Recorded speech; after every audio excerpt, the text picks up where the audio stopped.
अस्सलाम वालेकुम नाज़रीन, मैं हूँ आपकी मेज़बान नदा आसिफ। नाज़रीन, जैसे आपको पता है कि व्यू पॉइंट जो है वो कराची की आवाम की और कराची के मसाइल को जो हाईलाइट करता है, कराची की आवाम की आवाज़ बनता है। क्योंकि ज़ाहिर आपको पता है कि रमज़ान में सिर्फ कुछ ही दिन रह गए हैं और महंगाई उरूज पर है, जिस पे सिंध गवर्नमेंट की जानिब से जो है कई स्ट्रेटजीज़ बनाई जा रही हैं, उनके ऊपर गौर किया जा रही है किस तरह से महंगाई को जो है वो कम किया जाए। तो इसी हवाले से जो है हमने भी जो है सोचा कि आज हम इस प्रोग्राम में जो है बात करते हैं, क्योंकि हमने पहले भी कुछ टाइम पहले भी रमज़ान ऑलमोस्ट 2 वीक्स पहले जो है हमने इस पर बात की थी महंगाई के हवाले से। तो हमें गवर्नमेंट के कुछ सिंध गवर्नमेंट के कुछ नुमाइंदे भी हमारे पास आते हैं, जिस पे जो उन्होंने कहा था कि हम इसके ऊपर गौर कर रहे हैं, इस पर कमेटी बनाई जा रही है। लेकिन अगर मैं अभी की रिसेंटली बात करूँ, इस वक्त जो है कराची की आवाम बहुत मुश्किलात से गुजर रही है, जिसमें महंगाई जो है सबसे ज़्यादा उसके हवाले से जो है आवाम बहुत ज़्यादा परेशान नज़र आती है, क्योंकि महंगाई जो है वो हर चीज़ पे ही नज़र आती है। इसमें अशिया खुर्दनोश हो गई है और हर चीज़ ही, क्योंकि ज़ाहिर है अगर हम बात करें गैस बिजली के बिल हो गए और जो है पीने का पानी जो है, इस हवाले से भी लोग काफ़ी परेशान हैं, क्योंकि पानी नलकों में आ नहीं रहा है और ख़रीद के पानी पीना पड़ रहा है। तो क्यों सिंध गवर्नमेंट ने रमज़ान तो कुछ टाइम पहले जब मतलब बात होती है और कहा जाता है कि हम इसके ऊपर गौर करेंगे, स्ट्रेटजीज़ बनाएंगे, रेट लिस्ट के ऊपर जो है हम खासा गौर करेंगे, लेकिन फिलहाल अभी तक इस तरह की कोई सिचुएशन नजर नहीं आ रही। सवाल इस प्रोग्राम में गुफ्तगू करते हमारे साथ मौजूद हैं एमके पाकिस्तान से एमपी नसीरुद्दीन साहब। खुश आमदीद कहूँगी यहाँ सब। नसीर अहमद साहब, कैसे आप? खैरियत से? क्योंकि अभी बात हो रही है महंगाई के हवाले से, तो क्योंकि ज़ाहिर है आपको पता है कि कराची एक वाहिद ऐसा शहर है जिसमें सबसे ज़्यादा जो है वो रेवेन्यू जनरेट होता है, टैक्सेस दिए जाते हैं, लेकिन उसके बावजूद भी कराची के आवाम को इस तरह का रिलीफ नहीं मिलता। आप क्या कहेंगे इस हवाले से? महंगाई जो है बहुत ज़्यादा है। सबसे पहले तो बहुत शुक्रिया, आपने मुझे इस प्रोग्राम में मदद किया। और आपके तवज्जुह से जब पब्लिक में हमारा मैसेज जाएगा तो जाहिर सी बात है पब्लिक भी इन चीज़ों को समझती है कि महंगाई ऐसा मैं समझता हूँ कि वो जिन है जो किसी के काबू में नहीं आता। हाँ, और ये आज का नहीं है, ये तकरीबन अरसा दराज से जब मैं छोटा था जब से सुनता हूँ कि महंगाई है और हर साल बतदरीज महंगाई बढ़ती जा रही है। अच्छा, दावों की हद तक तो समझ आता है कि सिंध हुकूमत कहती है कि हम इस पे काम कर रहे हैं, इस पे हम नोटिफिकेशन निकाल रहे हैं, लेकिन इम्प्लीमेंट नहीं होता। सही। अभी आप देखें ना इन चीज़ों को, अगर हम देखें कि इसमें जो सबसे ज़्यादा मुतासर जो लोग होते हैं वो आम पब्लिक होती है। हम्म। यानी कि जो निचले तबके का जिनकी तनख्वाह 25 से 30 हज़ार 35 हज़ार, जो वो लोग ज़्यादा मुतासर वो होते हैं। तो इस टाइम अभी अल्हम्दुलिल्लाह रमज़ान की आमद है। आप देखें कि अब ये सबसे बड़ा ये देखिए कि फ्रूट्स जो हमारे जो आम घरों में इस्तेमाल बहुत होते ज़्यादा हैं महंगे हुए हुए वो हैं। उनकी आज दुगनी उनकी कीमत हो जाएगी। आप इसको खुद आप बल्कि हम्म। मीडिया में आप देखते रहते होंगे, जी जो जी, चीज़ 200 रुपये दर्जन केले होते हैं आज आने वाले दिनों में 1-2 दिन बाद देखना 400 रुपये पहुंच जाएगा। तो इसको बिल्कुल कंट्रोल ऐसे ही है। कौन करेगा? सिंध हुकूमत का काम है। नहीं, बिल्कुल ठीक कह रहे हैं आप, क्योंकि गवर्नमेंट जो है हमने पिछले साल देखा था कि गवर्नमेंट ने खासा रिलीफ देने की कोशिश की थी, लेकिन हमारे असिस्टेंट कमिश्नर्स जो है ना, आपको पता है वो उनका चेक एंड बैलेंस नहीं है। गवर्नमेंट अपने जो है वो अहकाम जारी कर देती है, लेकिन जो हमारे नुमाइंदे हैं, जो ज़ाहिर असिस्टेंट कमिश्नर्स हैं, डीसीज हैं, वो आके जो है ग्राउंड पे उनकी कोई वर्किंग नहीं होती है। मतलब जो रेट लिस्ट गवर्नमेंट की जानब से जो है वो दुकानदारों को दी जाती है कि आप लोग जो आवाम है उनको इसी रेट पर जो है चीज़ें फ़रोग करें, लेकिन यहाँ पे आते हैं असिस्टेंट कमिश्नर, लेकिन सिर्फ चालान करके और फिर वापस चले जाते हैं। बारी बारी चालान, तो ज़ाहिर है जो दुकानदार है वो तो अपने चालान की कीमत वसूल इस तरह से करेंगे ना। असल में नया बात दरअसल ऐसी है कि इसको टेक ओवर करना नहीं आता सिंध हुकूमत को। ठीक है। अगर हर आदमी अपनी जिम्मेदारी पूरी करे, मुझे नहीं लगता कि कोई आदमी अगर रियासत से हट के कोई काम कर सकता हो। सही। ये नेगलेसी ऑफ वर्क है। मैं तो समझता हूँ कि अगर एसीज को अगर जिम्मेदारी दी है, अगर ईमानदारी से काम करे, तो मुझे नहीं लगता कोई काम ऐसे लोग हैं जो इतने या बदमाश भी नहीं हो सकते कि एसी को उनको डरमी के साथ खड़े हो जाए उनके सामने कि हम इसी रेट पे बेचेंगे। अगर वो चालान करते हैं, आप देखें ना, एक मखसूस पॉइंट होते हैं, बस अपनी फॉर्मेलिटी पूरी करते हैं, कहीं 1-2 जगह चले जाते हैं, उसके बाद वही रूटीन वापस इसी तरह होती है। इधर चालान हुआ, उसके जाने के बाद फिर वही बजाय इसके जो 200 रुपये चलता है, चालानों के बाद 300 कर देते हैं उनको। उनके बाद कोई चेक एंड बैलेंस नहीं होता उनके पास। बिल्कुल। ये इसी यही अलमिया है, इसी वजह से तो सारे लोग परेशान हैं यहाँ पे। अच्छा, हमने लास्ट ईयर देखा था कि कुछ जैसे सियासी जमातें उन्होंने कराची की आवाम के लिए एक जो है वो रिलीफ के तौर पे जो है बचत बाज़ार लगाया था। इसमें फ्रूट्स थे, सब्जियां थी और चिकन थी, मतलब उसमें गाय का गोश्त नहीं था, मतलब मुर्गी का गोश्त है वो आधी कीमतों में देने के लिए जो है वो आवाम के लिए एक रिलीफ बचत बाज़ार टाइप का उन्होंने लगाया था। तो क्या इस तरह के इस बार भी लगने की वो आपको है, मतलब इम्कानात अभी है, क्या तक तो लगता है? मुझे कहीं नजर नहीं आया कि किस पे इम्प्लीमेंट किया जाए। मैं ओके। कहता हूँ कि बचत बाजार लगने चाहिए ताकि आम आदमी को इससे फायदा होना चाहिए, लेकिन अभी तक कोई ऐसी अनाउंसमेंट ना ऐसी हुकूमत ने की है, ना ऐसी कोई बात हमारे पास आई है। तो वैसे नहीं, बेसिकली होना वो चाहिए। भी लास्ट टाइम इस गवर्नमेंट ने नहीं किया था, मतलब कुछ सियासी जमातें थी जिन्होंने अपनी मदद आपके तहत ही वो किया था, और वो आवाम के लिए एक था, उसमें कुछ जो लोग नहीं अफोर्ड कर सकते थे उनको बिल्कुल फ्री ऑफ कॉस्ट भी दिया जा रहा था। मतलब बहुत अच्छा ये लाया अमल लगा था मुझे जो बनाया गया था उनकी तरफ से। नहीं नहीं बिल्कुल, ये असल में कुछ दीनी जमातें भी थी इसमें, कुछ सोशल वर्कर्स भी थे, सोशल उन्होंने इस वर्कर्स भी थे, पे एग्जैक्टली। अपने इनिशिएटिव स्टैंड भी लिए थे और इससे लोगों को फायदा भी होता। लेकिन अभी अलमिया ये है ना कि इस टाइम पे अगर कहीं किसी जगह पे बाजार की एनओसी भी ली जाती है ना, आप बिलीव करें कि बगैर पैसे की एनओसी भी नहीं देते ये लोग, इदारे हमारे इतने करप्ट हैं। तो एनओसी के तो मेरे ख्याल से कुछ चार्जेस होते हैं ना गवर्नमेंट के जो होते हैं। और जो लीगल चार्जेस हुआ तो इसके अलावा भी इसके जो इदारे बैठे हुए हैं वो उसके अंडर टेबल मनी लेते हैं। मैं मतलब एक्स्ट्रा ऊपर से। बिल्कुल ऐसे ही है। बहुत अच्छा। सारी जगहों पे ऐसा होता है कि अगर किसी बाजार की एनओसी चाहिए तो जब तक पैसे नहीं देंगे एनओसी आपकी क्लियर नहीं होगी। ओके।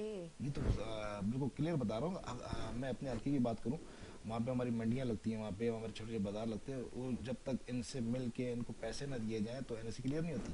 अच्छा, वहाँ पे मंडी किस चीज़ की लगती है? जानवरों की मंडी अच्छा, लगती है ईद सही, उल अज़हा के ओके। नाम से, और बचत बाजार है वो लगते हैं हमारे पास। मैं अपने हल्के की बात करूँ तो मैंने इस पर काफ़ी स्टैंड भी लिया था, लेकिन वही बात है ना कि हर आदमी अपनी बस अंडर टेबल के चक्कर में ना उन्होंने कंपटीशन किया हुआ है कि जो ज़्यादा देगा उसको एनओसी मिलेगी। बिल्कुल, ये बात ठीक है आपकी, क्योंकि काफ़ी इस तरह की शिकायत आती रहती है, इसके ऊपर भी कोई कार्रवाई नहीं की जा रही है। लेकिन अभी मुझे लगता है कि इदारे काफ़ी अलर्ट हुए हैं, काफ़ी जो है वो चेक एंड बैलेंस चल रहा है। तो अगर आप भी मेरे ख्याल से कंप्लेन करेंगे तो इसके ऊपर ज़रूर जो है नहीं, एक्शन मैं लिया एक बात जाएगा। समझता हूँ, आपकी बात में काट रहा हूँ कि इस मामले में हमारे डीसी अहमद अली सिद्दीकी भाई हैं। मैं कहता हूँ बहुत बोल्ड इंसान है, और मैंने एक दो जगहों पे इनकी जब लोगों की शिकायतें हैं उस पर मैंने उनके पास गया तो उस पर उन्होंने पूरी बर्बाद कार्रवाई भी की है।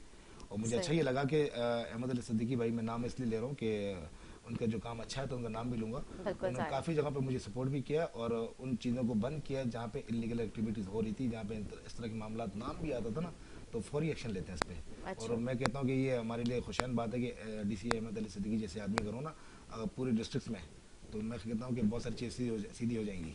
नहीं, बिल्कुल ठीक कह रहे हैं। कुछ इस तरह के अफसरान हैं जो फौरी फौरी एक्शंस लेते हैं और अपनी जिम्मेदारियों को जो है वो बहुत बेहतर तरीके से जो है वो पूरा करते हुए नज़र आते हैं, और काफ़ी इस तरह के सीनियर अफसरान हैं। लेकिन जो है वो महंगाई के हवाले से जो है उनका कोई चेक एंड बैलेंस नज़र नहीं आता। अफसोस का अलमिया ये है। नहीं, इस पे तो चेक एंड बैलेंस होना क्या चाहिए, इस पे तो इम्प्लीमेंट कराना चाहिए ज़बरदस्ती।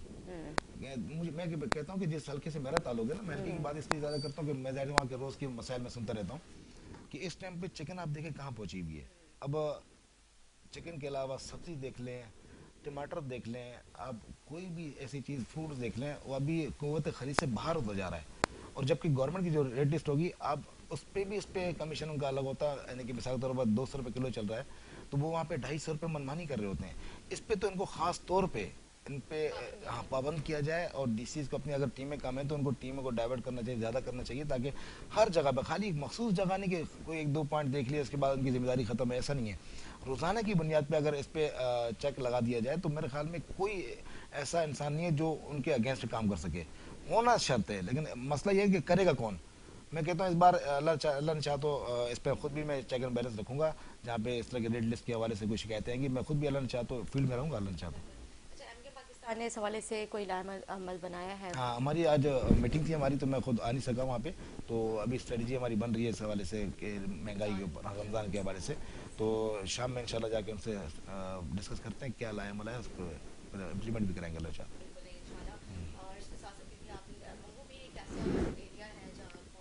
एरिया है।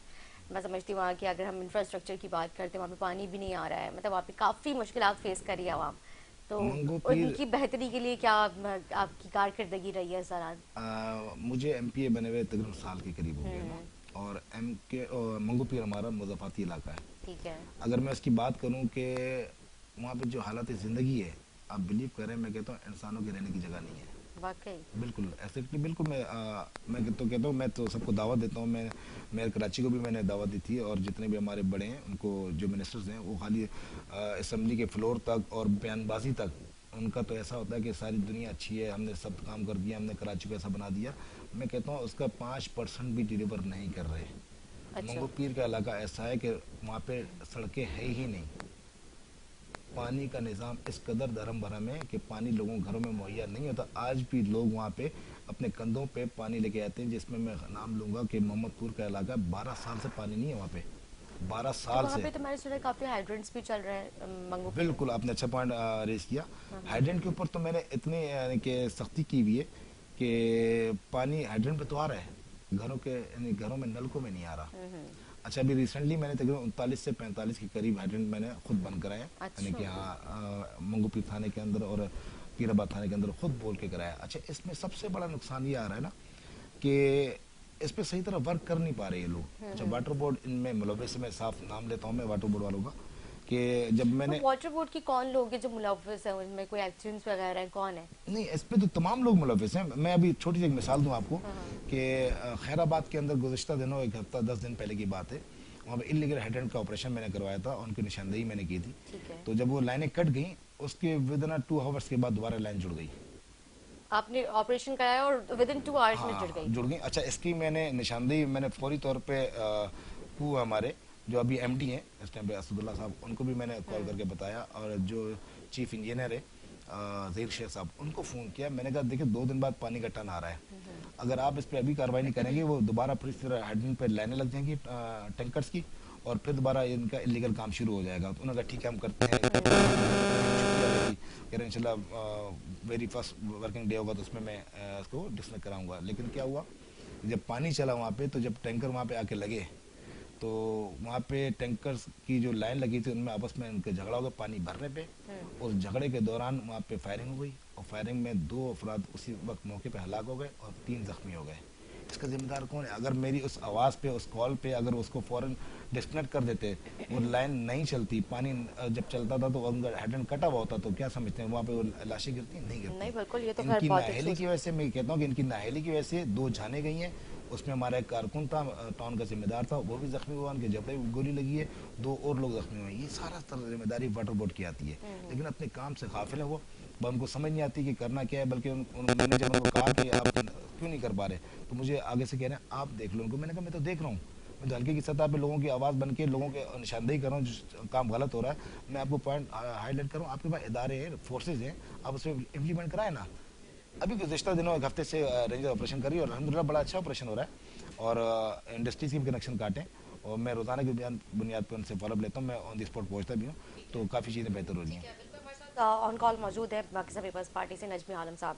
नजमी आलम साहब, बात हो रही है महंगाई के हवाले से, क्योंकि कुछ दिनों पहले जब हमने प्रोग्राम किया था उस हवाले से जो है ये भी बात की गई थी, क्योंकि रमज़ान जो है वो करीब है, रमज़ान के आने से पहले पहले जो है आवाम को क्या रिलीफ दिया जाएगा, मतलब अशिया खुर्दोनोश पे और मतलब ओवरऑल सारी चीज़ों पे, क्योंकि ज़ाहिर आपको पता है महंगाई बहुत ज़्यादा है, सैलरीज जो है वो इस कदर है नहीं, और डेली वेजर्स जो है ज़ाहिर उनका हाल भी आपके सामने है, जितना वो कमाते हैं उतना तो उनकी ट्रांसपोर्टेशन और बिल भरने में, स्कूलिंग में, मेडिकल में, मतलब मेरे ख्याल से मेडिकल भी बहुत मुश्किल से वो अफोर्ड कर पाते होंगे। तो रमज़ान क्योंकि जाहिर सी बात है एक बरकतों वाला महीना है, इसमें सिंध गवर्नमेंट ने क्या हिकमत अमली तैयार की है कराची और सिंध की आवाम के लिए? जी ये बता दें कौन सा पे जो दूसरे बात कर रहे थे? जी सॉरी, आपकी आवाज़ बहुत स्लो आ रही है जी क्या क्या कह रहे हैं आप? कौन सा पे जो अभी बात कर रहे थे? ये एमकेएम से है, एमपीए नसीर साहब। अच्छा अच्छा अच्छा, अस्सलाम जी वालेकुम। जी जी। जो उन्होंने जो ये बात वालेकुम कर सलाम। ठीक है, एक बात तो हकीकत है कि वो पानी कराची में चोरी होता है, इसको कोई भी डिनाई नहीं कर सकता, ठीक है। और जहां तक वाटर बोर्ड की एफिशिएंसी का मामला है, माशाल्लाह से इन्होंने अपने दौर में जो वाटर बोर्ड का हाल किया है, जिस तरह से इनकॉम्पिटेंट लोगों को भर्ती किया है, एमक्यूएम नहीं, जब ये 2008 में इंटरिम गवर्नमेंट थी उस वक्त इन्होंने 8 खबर दिए थे, इससे भी अभी भी मैं समझता हूँ 50% तो ड्यूटियों पे भी नहीं आते। तो और फिर इसी वजह से ये वाटर बोर्ड की सीबीए के इलेक्शन भी जीत जाते हैं, क्योंकि भर्ती बहुत की हुई है। और उसके बाद जब भी उनके ऊपर एक्शन होता है तो सीबीए खड़ी हो जाती है इनकी कि भाई ये हमारे लोगों को तंग कर रहे हैं। ये सब हकीकतें हैं। मैं ये पानी चोरी होता है इसको मैं डिनाई नहीं कर रहा कराची का, बहुत बड़ी बड़ी माफियाज हैं इन पे कर रहे हैं, और खासतौर पे जो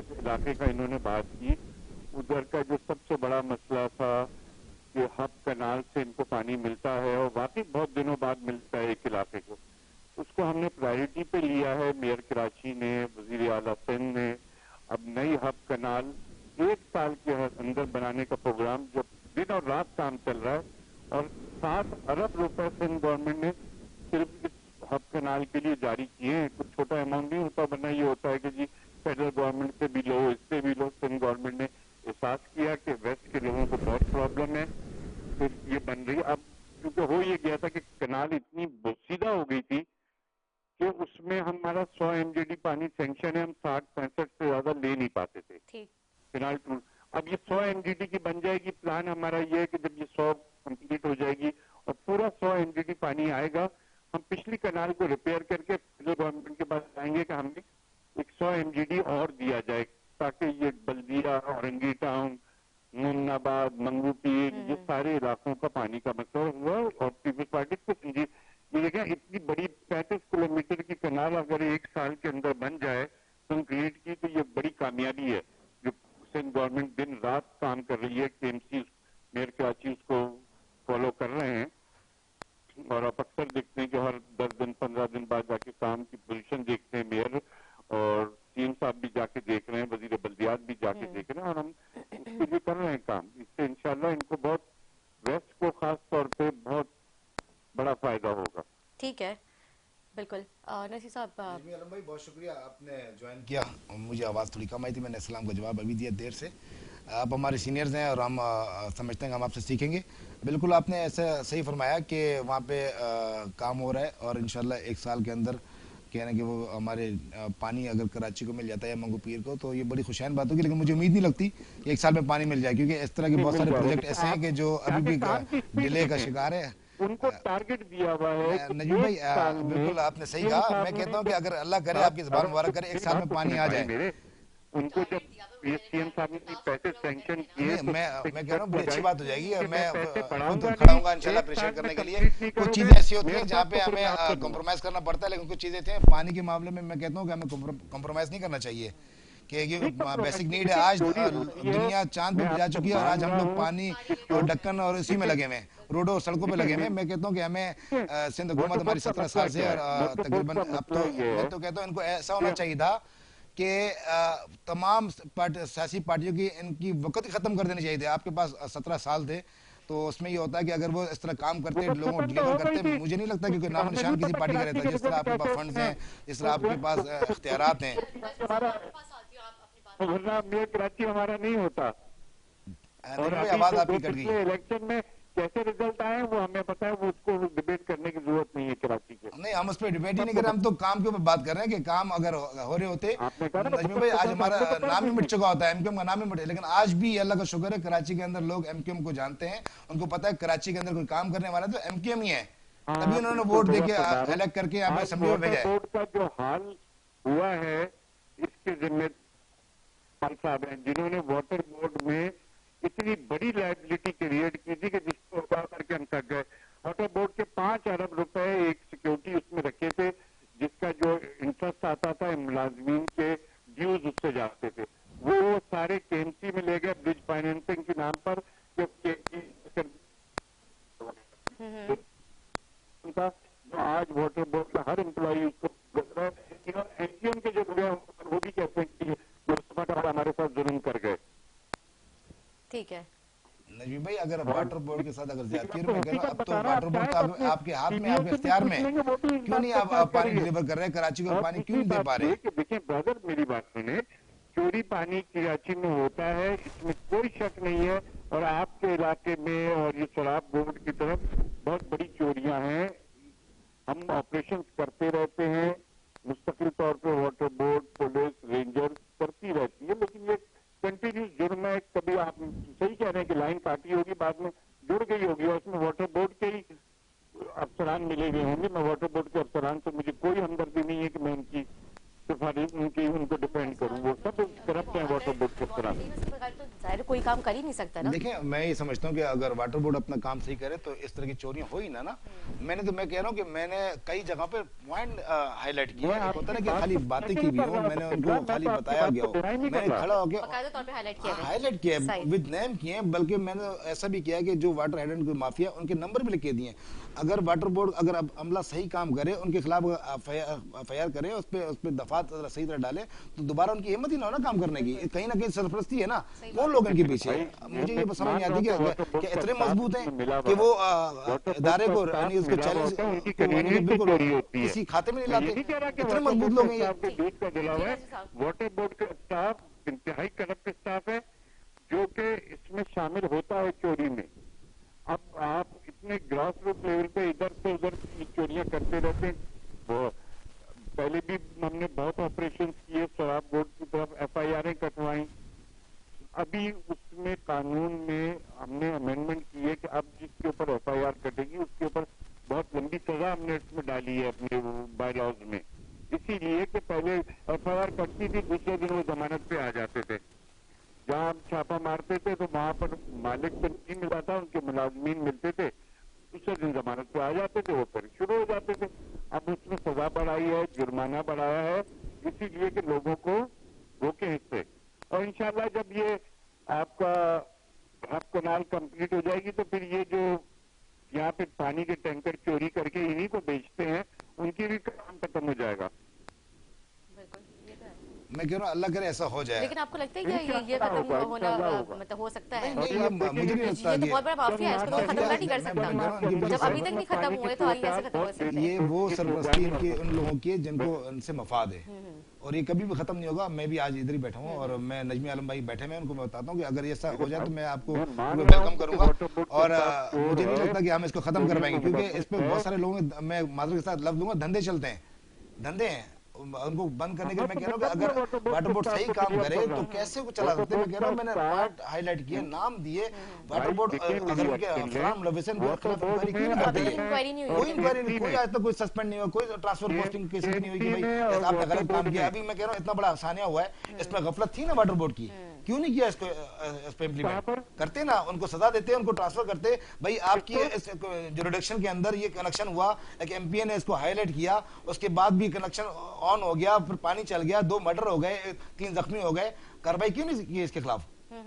इसमें इनको बोलना चाहिए ना। मैं कहता हूँ सिंध हुकूमत इस पे एक्शन लेती है ना। एक होता है कि बात छुप जाए, छुपने वाली बात तो नहीं, मर्डर हुआ भाई, कहाँ खड़े हैं? इस पे इनकी गफलत है ना, तो कोई ना कोई इनके ऊपर सरपरस्ती है, तभी तो उस बात को दबा दिया गया ना। बिल्कुल जी। नजमी साहब क्या कहेंगे? देखिए मैं कह रहा हूँ तो हम ये वाटर बोर्ड में सिंध हुकूमत की कोई सरपरस्ती नहीं है, हम नहीं चाहते कि पानी चोरी हो। ये वाटर बोर्ड का मैं बता रहा हूँ कि इस वक्त भी वाटर बोर्ड में अगर मैं करना लूंगा ना तो 80-90% अफसरान और स्टाफ वो हैं जो एमकेएम से वाबस्ता हैं। ठीक है, ये गारंटेड मैं कह रहा हूँ, हर जगह साबित कर सकता हूँ कि एक आदमी का कि कौन किस जगह पे ओहदे पे रहा है, कौन किस ओहदे पे रहा है। अब आजकल जरा छोड़ छोड़ के भागे हुए हैं, वरना ये सब इनका कर्म हमेशा से एमकेएम से ही रहा है। आप ये बताए ना मैं बता रहा हूँ कि नजमी में अगर एमकेएम का स्टाफ है वहाँ पे, मैं तो ये कहता हूँ कि अगर एमकेएम का स्टाफ अगर है उस पर मुलव्विस है तो उसके खिलाफ भी कार्रवाई है ना। मैं तो ये नहीं कह रहा कि भाई कोई अल्लाह ना करे पीपी का आदमी है या एमकेएम का आदमी है या जेयूआई का आदमी है। मैं कहता हूँ जो गफलत कर रहा है उसके खिलाफ कार्रवाई होनी चाहिए ना। इस पे कोई टैक्स तो नहीं लगाना है। जो एक माफिया है वो मैं तो कहता हूँ उसके खिलाफ बिना किसी उधर के उसकी कार्रवाई होनी चाहिए। मेरी ये डिमांड है। ताबिश पकड़ा गया था, ताबिश कौन है आपको नहीं पता? कौन? साकिब ताबिश? मैं तो नहीं जानता ताबिश कौन है, मैं एमकेएम का रेफरेंस एमपी जरूर हूं, लेकिन मैं आप किसी को डिफेंड करने के लिए नहीं बैठा हुआ। कोई भी गैर कानूनी काम में मुलव्विस है, मैं कहता हूँ उसके खिलाफ कार्रवाई होनी चाहिए। अभी रिसेंटली पकड़ा गया था वाटर बोर्ड या इंक्वायरी में गया हुआ, लेकिन उसको मैं तो ये नहीं कहता कि एमकेएम का या पीपी का अगर है मुलव्विस तो उसके खिलाफ कार्रवाई होनी चाहिए। हमने मेयर साहब ने एक बहुत अच्छा काम किया है, उन्होंने सिंध गवर्नमेंट से रिक्वेस्ट की थी और वो अप्रूव हो गई है कि अब हमें बाकायदा हमारा थाना बनने जा रहा है वाटर बोर्ड का। इसीलिए कि हमें हर दफा ऑपरेशन, आपको पता है, आपने खुद कहा कि फायरिंग से 2 लोग मारे गए, तो वो माफिया के पास वाटर बोर्ड का स्टाफ जाके नहीं कर पाता था। तो इसलिए मेयर ने उनसे बात की और अभी सिंध गवर्नमेंट ने अप्रूव कर दिया है कि हमारा अपना थाना बन रहा है जिसमें हमारे पास अपनी पुलिस फोर्स होगी, ताकि हमें जब भी कार्रवाई करनी हो 24 आवर्स। वरना होता क्या है कि हम एसएसपी को लिखते हैं, डीसी को लिखते हैं, 2 दिन लगते हैं, पुलिस फोर्स अरेंज करते हैं तो जाके कोई ऑपरेशन करते हैं। ठीक है, इसीलिए मेयर कराची ने सीएम से बात करके ये अप्रूव कराया, हमारे पास अपना थाना होगा, हमारे पास अपनी फोर्स होगी, तो हम जाके खुद डायरेक्टली ऑपरेशन कर सकेंगे। तो मेरे ख्याल से एंटी थेफ्ट सेल है तो इनका जो बिल्कुल कार्रवाई है। कर रहा है इसके ऊपर। एंटी-थेफ्ट नजमी सेल साहब, क्या है? नजमी साहब आप जो है वो ऑन कॉल रहिएगा, बिल्कुल भी ब्रेक लेते। एंटी-थेफ्ट है, वो सिविलियंस है, अगर आगे से गोली चलना शुरू हो जाएगी तो वो क्या करेंगे? कुछ नहीं करेंगे, वो भाग आएंगे। ठीक है, आप ऑन कॉल रहिएगा, एक शॉर्ट ब्रेक लेते, हम ब्रेक के बाद सिविलियन हाजिर अगर होंगे जाए इसके और पास। आगे से गोली चलेगी तो हम भाग जाएंगे।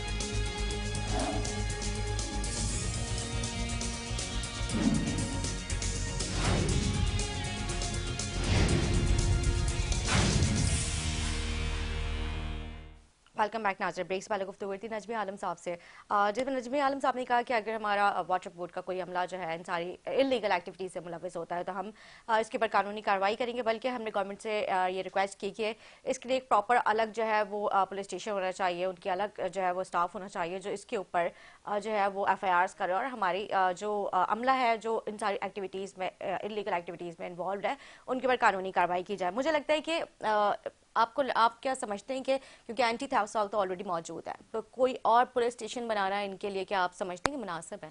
देखिए कानून सब बने हुए, इम्प्लीमेंट की इम्प्लीमेंटेशन होना सही बात है। कानून बने हुए हैं और उन पे सजाएं भी रखी गई हैं, उन पे जुर्माने भी रखेंगे, लेकिन सही मानों में मेरिट पे फैसले नहीं होते।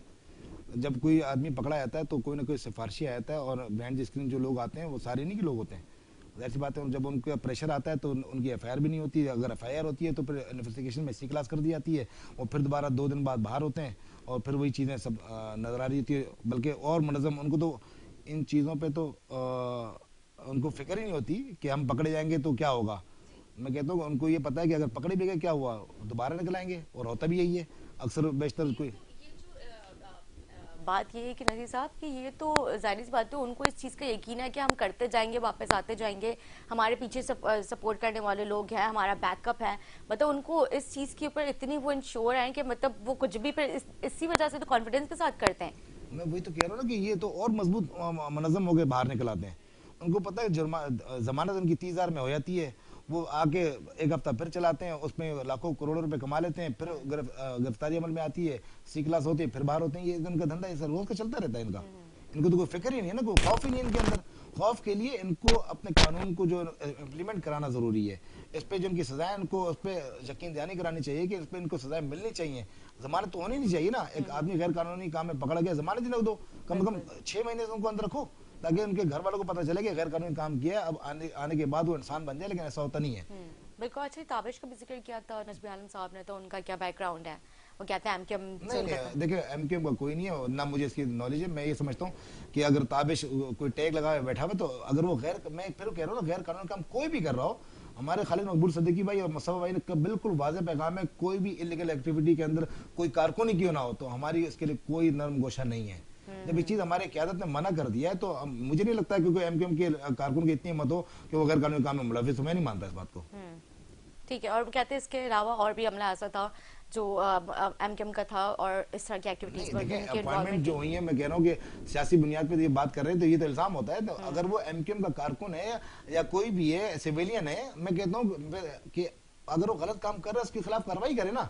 उस पर टेक तो हम मान ही नहीं रहे पीपल्स पार्टी का या JUI का। मैं तो इस बात की बात ही नहीं कर रहा। मेरा मौकफ ये है कि एक इदारे के अंदर गलत काम हो रहा है, उसको क्यों नहीं रोका जा रहा? क्यों इस पर इल्जाम लगाया जा रहा है कि यार मेयर कराची ने इकदाम कर दिए? नहीं, इकदाम नहीं, इम्प्लीमेंट कराओ।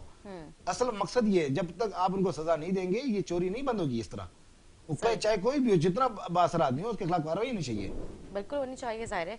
और इदारे भी इसलिए बनाए गए हैं कि वो उनके ऊपर जो है वो कार्रवाई करें और उनको सर की सजा दें। अच्छा, क्योंकि बात हो रही थी आपके हल्के के हवाले से, तो एक तो अब पानी का वहाँ पे बहुत बड़ा मसला है और इसके अलावा वहाँ के जो रोड्स हैं वो बहुत सूरत हाल है। मतलब वहाँ पे जाने के लिए जो है मतलब बहुत मुश्किल होती है, बहुत कंजस्टेड और बहुत खराब रोड है। मुझे एक बात बताएं, अभी रिसेंटली 13 तारीख को या उसके बाद भी मेयर वज़ीर साहब आए थे। रोडों की हालत की आप बात करें, अगर रोड सही होते ना तो वज़ीर साहब हेलीकॉप्टर में नहीं आते। उनको अंदाज़ा है कि रोड सही नहीं है। मैं तो कह रहा हूँ इससे बड़े और क्या बुरी बात होगी कि वज़ीर साहब उसमें हेलीकॉप्टर में आ रहे हैं। यानी कि रोड खस्ता है तो आ रहे हैं ना, वरना अगर रोड सही होता मेरे ख्याल में बाय रोड आते वो।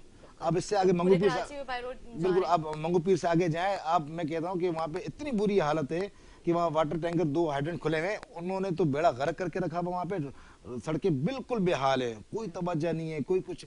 मैं अब छोटे छोटे मेरे कस्बों में चले, एमपीआर चले जाए, मंगूपीर चले जाए, क्वारी चले जाए, सुल्तानाबाद चले जाए, वंगी गोट चले जाए, अब मैं कह रहा हूँ वहां पे इतनी बुरी हालत है, कोई एक सड़क मौजूद नहीं है। अभी अलमिया ये है कि गुज़िश्ता दिनों अभी सुल्तानाबाद सेक्टर 1 के अंदर एक रोड जो तकरीबन 2 साल से टूटा हुआ पड़ा था, तो उनको जब जगाया, उनको मैंने लेटर लिखा कि इस रोड को तकमील किया जाए। मुश्किल से आधा किलोमीटर नहीं होगा, उस आधा किलोमीटर को रोड को बनाया इन्होंने केडीए के थ्रू। तो जब वहाँ पे बनने के बाद उसकी हालत इस कदर बुरी थी कि वो 15 से 20 दिन में दोबारा खस्ता टूट फूट का शिकार हो गया। यानी कि लेवल उसका ऐसा था कि मैं कहता हूँ उसका वर्क ऑर्डर ने करवाओ कि भाई आपने जो टेंडर मंजूर किया उस पर क्या वर्क किया।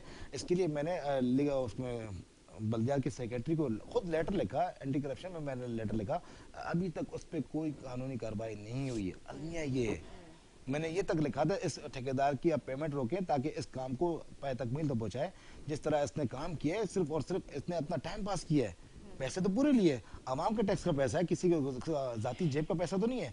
उसको कौन पूछेगा? इदारे इन्हीं के, मैं फिर बोल रहा हूँ इदारे इन्हीं के, इन पे क्यों नहीं इम्प्लीमेंट कराते? मेरा लेटर आज भी सेक्रेटरी है उसके पास बल्दियात का पड़ा हुआ है। नजमी आलम भाई मेरी बात सुन रहे हैं, मैं कहता हूँ इसी प्रोग्राम की तवज्जो से उसको जगा दे थोड़ा सा कि जाके इंक्वायरी करे। अगर नसीर अगर गलत बात कर रहा है तो मुझे, मैं उससे माजरत करूंगा, अगर सच बोल रहा है तो फिर उसको ऑन करें कि भाई इसको ठीक करें।